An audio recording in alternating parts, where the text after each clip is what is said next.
संघ ने संभाली चुनावी कमान, उपचुनाव में भाजपा के साथ जुटेंगे आरएसएस कार्यकर्ता, उठा ये मुद्दा। सूत्रों के मुताबिक सीएम आवास पर करीब 2.5 घंटे तक हुई बैठक में सबसे अधिक चर्चा सरकार और संगठन के कद को लेकर, छिड़ी रार को लेकर हुई। संघ की ओर से इस बात पर चिंता जताई गई कि अगर यही स्थिति रही तो आगे के सियासी सफर में सबसे अधिक नुकसान भाजपा को उठाना पड़ सकता है। सूत्रों का कहना है कि संघ ने नेताओं को ऐसी स्थिति से बचने की सलाह दी है। बैठक में उपचुनाव के साथ ही सरकार और संगठन के आपसी समन्वय पर खास चर्चा हुई और यह कहा गया कि पार्टी के सभी बड़े नेताओं की ये जिम्मेदारी है कि यदि कहीं पर आपसी मतभेद या मनभेद की स्थिति हो तो उसे आमने सामने बैठकर समाधान कर लिया जाए।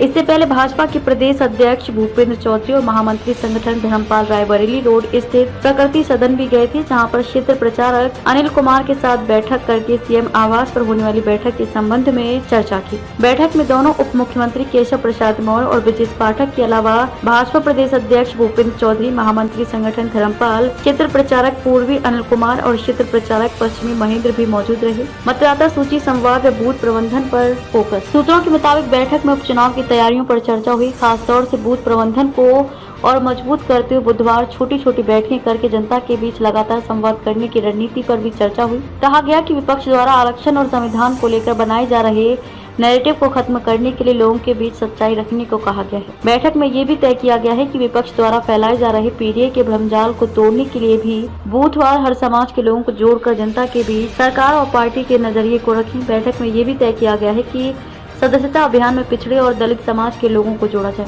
निगम बोर्डों में पुराने कार्यकर्ताओं को तरजीह। सूत्रों का कहना है कि बैठक में ये भी तय किया गया है कि इस बार विभिन्न निकायों और बोर्डों में रिक्त पदों पर समायोजन में पार्टी के कैडर वाले पुराने कार्यकर्ताओं को ही तरजीह दी जाएगी। पिछले दिनों जिलों और क्षेत्रीय संगठन से जो नाम भेजे गए हैं उनमें से पार्टी के लिए वर्षों से जमीन पर काम करने वाले कार्यकर्ताओं और पदाधिकारियों को ही प्राथमिकता दिए जाने की बात हुई है। जो लोग दूसरे दलों से आए हैं उन्हें बाद में समायोजित किया जाए।